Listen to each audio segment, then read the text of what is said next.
Très bien, parfait. Merci beaucoup à tous de m'avoir proposé d'intervenir sur ce séminaire. C'est un sujet très important pour tous, pour les chercheurs, et évidemment pour les praticiens et les patientes.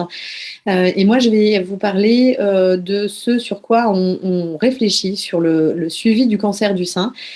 C'est assez spécifique et en même temps, ça concerne beaucoup de patientes, évidemment, en cancérologie. Alors, juste pour remettre dans le contexte, vous le savez, hein, le cancer du sein, c'est le cancer le plus fréquent chez les femmes, avec une très bonne survie. Ce qui fait que chaque année, on a de plus en plus de patientes qui entrent dans cette phase de suivi du cancer du sein.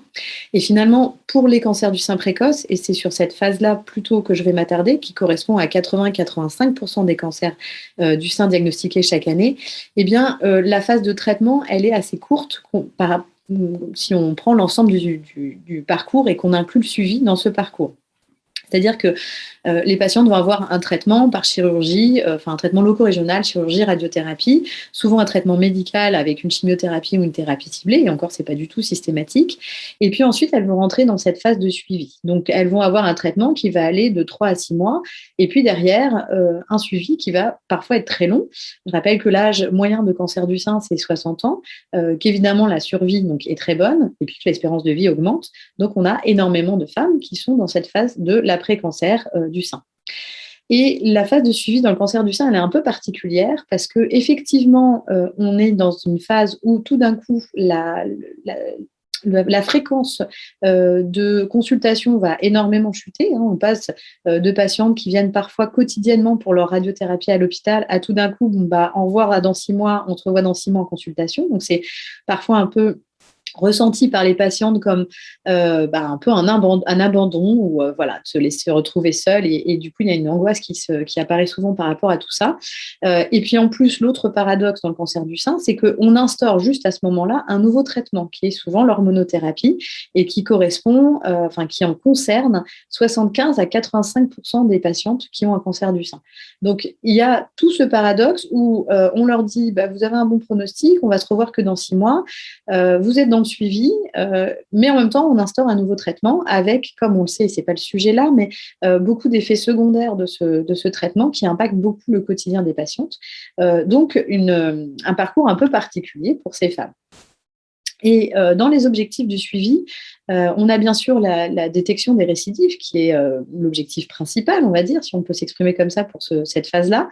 Et puis, on a d'autres points qui sont majeurs, puisqu'on évalue les effets secondaires des traitements qui ont pu être déjà administrés auparavant et qui sont en cours, notamment l'hormonothérapie. Et l'un des objectifs importants du suivi chez ces patientes-là, c'est de les motiver à poursuivre l'hormonothérapie parce qu'on sait que l'observance est loin d'être parfaite pour les femmes en suivi d'un cancer du sein sous hormonothérapie. Et donc, il faut leur apporter un support psychologique et dépister leurs besoins en soins de support et savoir les orienter également. Et tout ça sur des consultations parfois très courtes.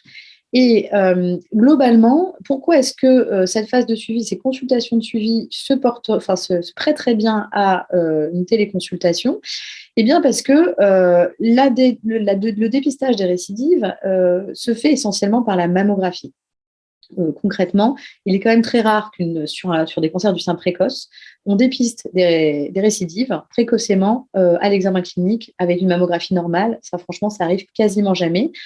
Sauf cas particuliers de lésions cutanées, ce qu'on appelle des nodules de perméation, des choses comme ça. Et souvent, les patientes, elles le voient, ou alors elles s'autopalpent quelque chose. Donc ça, effectivement, ça nécessite pas de façon formelle un examen par palpation mammaire, par exemple. Autre type de récidive, c'est les récidives à distance. Mais là, ça va surtout être des symptômes qu'elles vont pouvoir nous rapporter et qui vont entraîner des examens complémentaires. Et puis, tout le reste des objectifs du suivi, là, c'est la consultation et c'est le temps d'échange de parole, d'interrogatoire avec le médecin et le patient, la patiente en surveillance. Et voilà à peu près comment se déroule pour tous les centres. On a à peu près tous les mêmes modalités de surveillance. Ces surveillances se font donc tous les ans dans le centre qui a pris en charge la patiente. Donc souvent, c'est le centre qui a pris en charge sur le plan chirurgical, mais ça peut être aussi le centre de radiothérapie. Et les patientes sont vues tous les ans avec une mammographie et une consultation médicale.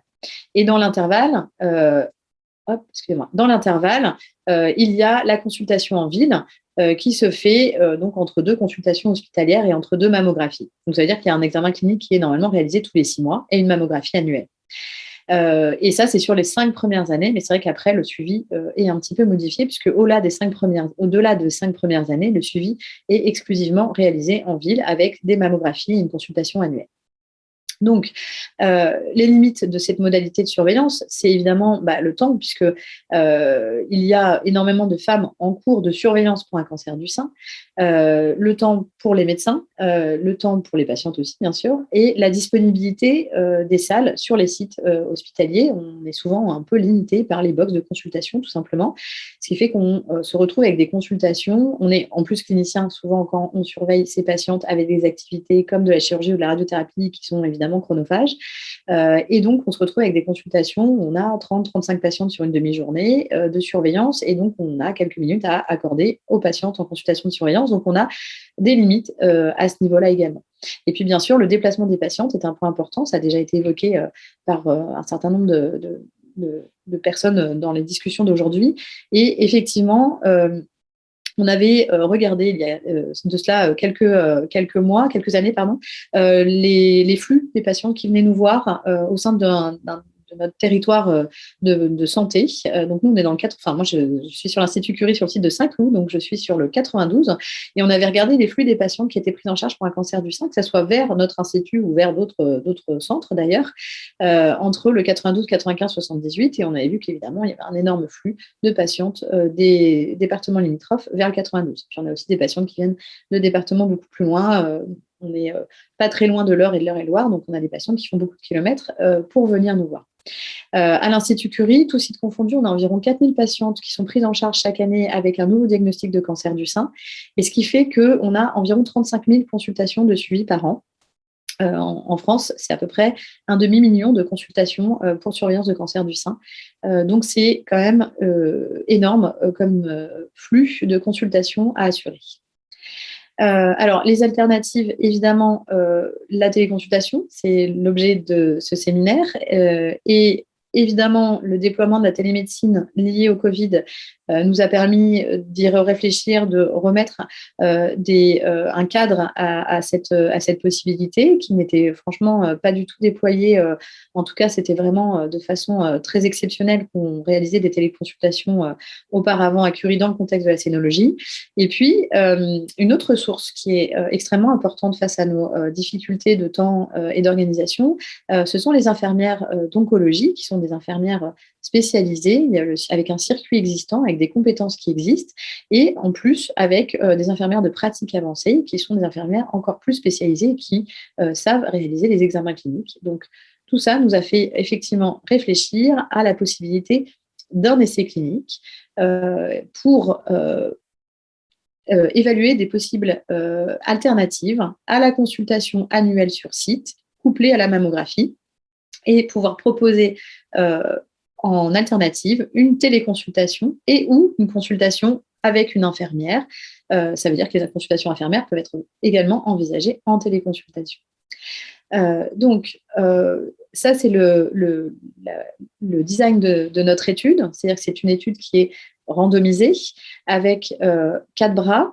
Un bras où finalement c'est le bras standard, c'est-à-dire que les patientes sont vues sur site au moment de leur mammographie avec une consultation avec un médecin sur site. Le deuxième bras où c'est une téléconsultation qui est réalisée avec un médecin. Un troisième bras où c'est une consultation avec une infirmière sur site, et un quatrième bras où c'est une téléconsultation avec une infirmière. Et cela pendant les 5 premières années, avec toujours les suivis en ville dans les 6 mois entre 2 consultations hospitalières.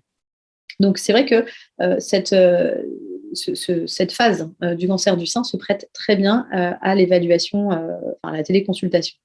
Alors, pour quelle population, mais ça, on pourra reparler après. Nous, on a choisi de s'adresser aux patientes qui ont un cancer du sein précoce, dans un premier temps, ce qui représente de toute façon déjà un énorme volume de patientes qui ont un cancer hormonodépendant et assez précoce dans le sens où on prendrait, ça ne concerne que des femmes avec des cancers qui sont de petite taille et sans atteinte ganglionnaire, c'est-à-dire des patientes qui ont des cancers qui sont moins à risque de récidive. Le design de l'étude, donc c'est une étude factorielle et randomisée, 2 par 2, de non-infériorité.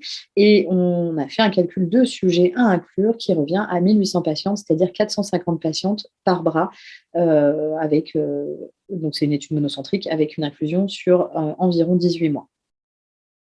Alors, on a bien sûr un objectif primaire qui ne pouvait être qu'un co-objectif. Alors, on évalue la non-infériorité de la téléconsultation et de la consultation infirmière. C'est pour ça qu'on a une étude factorielle. En co-objectif, on est à la fois en termes de qualité du parcours et de compliance à l'hormonothérapie. Donc, je vous ai effectivement introduit cette notion de l'hormonothérapie et de l'importance de l'hormonothérapie dans le cancer du sein hormonodépendant. Et de ces difficultés d'observance, on sait très bien que ces échanges de consultation, ils servent beaucoup à essayer de soutenir les patientes pour qu'elles continuent leur hormonothérapie lorsque celle-ci est indiquée qu'elle apporte un réel bénéfice. Pour nous, la compliance à l'hormonothérapie dans le cadre de la télémédecine nous paraissait vraiment extrêmement important. Alors, comment répondre à ces objectifs? Eh bien, sur la qualité du parcours de soins, on a des critères définis par la Société européenne de scénologie, le SOMA, qui sont des critères de qualité de prise en charge du parcours de soins. Et 2 critères sont dédiés à la phase de suivi dans le parcours de soins. Donc, on peut, avec ces critères, ils définissent un seuil à atteindre. Donc, c'est assez facile de pouvoir évaluer au sein de cette population et de ces différents bras le fait que ce critère a atteint son seuil dans cette sous-population. Et puis, donc, en termes de compliance à l'hormonothérapie, plusieurs façons de mesurer la compliance à l'hormonothérapie, le carnet patiente avec la déclaration tout simplement des patientes. Mais on sait que les déclarations ne sont pas forcément parfaitement compatibles avec ce qui se passe en réalité. Donc, on prévoit d'aller regarder les données de remboursement. Alors, c'est simple, hein, si une patiente n'est pas compliante, elle ne va pas aller chaque mois chercher sa boîte d'hormonothérapie à la pharmacie. Et ça, c'est des données qu'on peut récupérer par l'assurance maladie et les données du SNDS. Et puis, dernier point, c'est le dosage, évidemment, des dosages sanguins qui nous permettent de contrôler la prise de l'hormonothérapie. Alors, dans certains cas, évidemment, nous ne concerneront pas ces dosages sanguins toutes les patientes de l'étude, mais seulement un échantillonnage. Des objectifs secondaires pour cette étude s'orientent évidemment sur la satisfaction des patientes et les besoins des patientes, avec notamment les questionnaires PADSA 35 et le SNCS SF34. L'idée étant de vérifier qu'il n'y a pas de difficultés en termes de satisfaction, mais en termes également de satisfaction d'information, de relations avec le médecin ou avec le personnel soignant. Il nous semblait important de placer la survie sans récidive dans cette étude, puisque l'un des objectifs de la surveillance, c'est également de dépister précocement les récidives. L'idée étant de vérifier qu'on dépiste de la même façon dans les différents bras. Et puis, l'impact médico-économique est également important. On a déjà établi une vaste étude avec les données de coûts sur la prise en charge du cancer du sein précoce. Cette étude, elle nous permettra de regarder quel est l'impact de la mise en place de la téléconsultation, puisqu'il y a aussi moins de déplacements, il y a moins de bons de transport, donc à la fois en termes de coûts médicaux directs et de coûts médicaux indirects. Et puis enfin, l'empreinte carbone, on pense que c'est important aussi d'évaluer ça. On parle de télémédecine, ça a déjà été un peu évoqué, mais c'est vrai que ces déplacements de patients parfois venant de loin, avec des moyens de transport souvent individuels, eh bien, ça a une empreinte carbone. Et ça, on l'avait déjà mesuré dans une précédente étude également. Et l'idée, ça serait de voir effectivement quel est, en termes d'empreinte carbone, l'impact de la télémédecine dans cette étude et dans cette phase très spécifique du suivi de cancer du sein. Alors, on est en cours de financement pour cette étude, donc je n'ai pas de résultats à vous présenter. Mais par contre, on a mené une étude préliminaire parce que la question qu'on s'est posée quand même, c'est est-ce qu'il faut, je vous ai montré des critères d'inclusion qui sont des critères très liés au cancer, mais est-ce qu'il faut essayer de sélectionner une population sur d'autres critères que les critères de caractéristiques du cancer? Donc, on a mené une étude préliminaire sur l'évaluation des troubles anxieux et dépressifs des patientes en cours de suivi pour un cancer du sein. Et ça, on s'est basé sur des données qu'on avait enregistrées à la sortie du premier confinement. Donc, avec le Covid-19, on a eu plein d'adaptations, comme beaucoup, bien sûr, de pratiques en scénologie. En mars 2020, d'une part, il y a eu une diminution des consultations, il y a eu une diminution, surtout dans la surveillance, de réalisation de mammographie. Alors, il y a aussi eu un arrêt d'invitation du dépistage, mais ça, c'est encore un autre problème. Et puis, on a eu le déploiement massif des téléconsultations. Le docteur Malak a dû vous en parler hier. Mais on a déployé de façon rapide et massive la téléconsultation à l'Institut Curie, et notamment pour ces consultations de surveillance qui n'étaient plus réalisées sur site dans le cadre du cancer du sein. Donc, on est passé massivement à ces téléconsultations avec, du coup, la mise en place du matériel, des circuits. Alors, c'est vrai que nous, on utilise Teams, mais c'est pas du tout... Enfin, voilà, il y a plein de systèmes qui sont très bien, mais du coup, on envoyait aux patientes, et on fait toujours d'ailleurs pour nos téléconsultations, les assistantes médicales envoient du coup la notice d'utilisation, comment télécharger le logiciel, et puis l'application éventuellement en fonction du support qu'elles utilisent. Donc, ça s'est déployé de façon massive, avec toutes les difficultés que tout le monde a dû avoir au départ dans cette mise en place un peu en urgence, mais qui s'est finalement plutôt bien passée.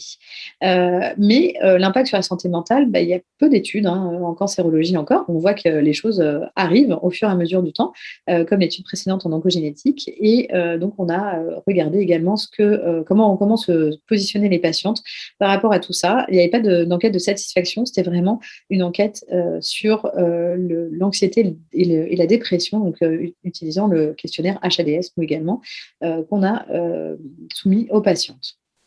Donc, ce questionnaire, plus toutes les notions de données sociodémographiques ont été enregistrées sur une période assez courte, de mai à juin 2020, à la sortie du premier confinement, pour des patientes qui étaient donc en cours de surveillance pour un cancer du sein en téléconsultation. Et on a eu 33% de participation. Bon, pas super, mais bon, c'était une période un peu particulière aussi. Et par contre, quand elles participaient, elles remplissaient bien leur questionnaire. Globalement, pour ces résultats, on avait 242 patientes qui ont répondu, des patientes âgées de 57 ans, ce qui est un peu moins que le cancer du sein en France, mais ce qui est à peu près notre moyenne d'âge à Curie. On a des patientes un petit peu plus jeunes du fait de la notion de centre de référence. Et on avait demandé aux patientes si elles avaient peur, si elles avaient une consultation en présentiel, si le fait de faire une consultation à distance les avait rassurées par rapport à la contamination potentielle pour le Covid. Et elles avaient répondu oui, qu'elles avaient peur du Covid en venant à l'hôpital, et sur leur également réalisation de mammographie en ville. Elles évoquaient aussi le retard l'anxiété par rapport au retard lié au Covid, c'est-à-dire des consultations qui étaient décalées dans le temps, ou des mammographies qui étaient décalées dans le temps. Voilà, c'est des patientes qui étaient plutôt actives dans 40% des cas, ce qui correspond à une population classique de cancer du sein, et en cours pour 62% d'entre elles. Et donc, on a regardé les résultats des deux sous-échelles, anxiété et dépression, qui n'étaient pas extrêmement élevés dans cette population de patientes en cours de surveillance. On n'est quand même pas sur un diagnostic initial de cancer ou sur des patientes en cours de traitement. Mais ce qui est le plus intéressant, c'est qu'on a regardé les facteurs associés à un score élevé. Et c'est ce qu'on voit sur le vulcanoplot présenté sur cette diapositive, avec ce pic bleu qui est représenté dans un des angles de ce volcanoplot, qui montre les patientes qui avaient un questionnaire avec un score élevé à la fois pour l'anxiété et la dépression. Et donc, on a vu que c'était des patientes finalement plus jeunes qui avaient des scores plus élevés, donc les patientes de moins de 50 ans, qui étaient donc plus angoissées et plus stressées sur le fait de décaler ou de modifier la surveillance de leur cancer du sein, parce que c'est évidemment plus violent d'avoir un cancer du sein plus jeune. En tout cas, ressenti souvent assez violemment par les patientes plus jeunes. Elles ont souvent des cancers plus graves également, bien sûr. Les patientes qui n'avaient pas d'entourage disponible, donc qui étaient souvent célibataires, non en couple, avaient aussi des scores plus élevés de ce score HADS, et celles qui télétravaillaient également. Bien sûr, lorsqu'il y avait des antécédents de syndrome dépressif avec des prises d'antidépresseurs ou d'anxiolytiques, il y avait également un score un peu plus élevé. Donc face à tout ça, c'est vrai que nous, à ce moment-là, on s'est dit, mais est-ce qu'il faut vraiment proposer la téléconsultation, même pour une simple surveillance où on ne fait pas grand-chose en étant en présentiel à ces patientes? Eh bien, probablement que non, et probablement qu'il faudrait les sélectionner. Après, définir les profils, c'est très compliqué. Là, c'était une étude réduite, 295 patientes. On n'est pas non plus sur une très grosse étude. Voilà. Mais il y a des questionnements, effectivement, qui s'ouvrent, qui se sont déjà ouverts hier sur la première session de ce séminaire sur la sélection des patientes. Et paradoxalement, ce n'est pas des patientes âgées avec des difficultés techniques de connexion, mais plutôt des patientes seules, isolées, en télétravail, donc qui sont complètement isolées chez elles et qui ont besoin de ce contact et de cette réassurance peut-être physique de venir à l'hôpital. Donc pour conclure sur cet aspect de la télémédecine dans le cancer du sein et dans le suivi du cancer du sein, le suivi du cancer du sein semble très très bien adapté à la télémédecine parce que d'abord c'est une pathologie fréquente, des patients qui vont plutôt bien avec peu d'événements, il ne se passe pas grand-chose, donc voilà, on ne prend pas de risque particulier à faire de la télémédecine. C'est une prise en charge qui est standardisée et puis l'examen clinique à la palpation n'est pas essentiel puisque on fait cette téléconsultation de façon concomitante avec la mammographie.